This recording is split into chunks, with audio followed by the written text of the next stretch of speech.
thanks for the question. I think initially we were asked to keep a little quiet about it because the White House was putting out its own press release, but enough time has passed that I'm very happy to share because it was a huge honor for me personally and a unique experience. So basically, making a long story short, I get an email out of the blue saying, "Are you available on Tuesday to meet with President Biden in a small group in San Francisco?"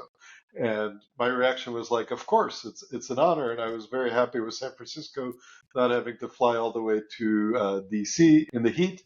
So I flew there. And again, there's funny stories about how they really turned the place where it was into a fortress and make the security very, very tight. But the most interesting thing is 10 of us or so were ushered into a room, and the president came in. He was engaged, he was witty.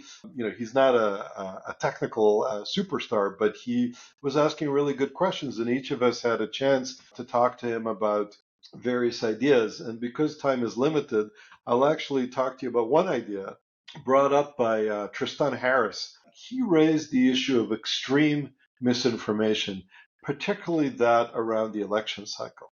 So imagine if 24, 48 hours before the election, suddenly there's all this information showing that one of the candidates had a major coronary event. And you have pictures of it, you have video, you have newspaper articles, you have experts talking about what the likely medical outcome is, you have people being targeted to retweet this.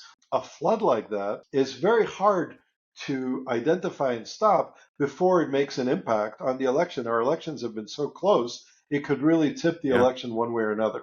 So what I call extreme or severe misinformation is a huge problem as we get close to the elections, can be a huge problem for our economy. When somebody posted a picture of the Pentagon being bombed, that resulted in a glitch in the market. So you can imagine that much more sophisticated attacks could cause a run on the banks. And so I'm very interested in figuring out how to leverage some of the research that's been done, some of the tools to build a coherent response both to detect and respond to these events.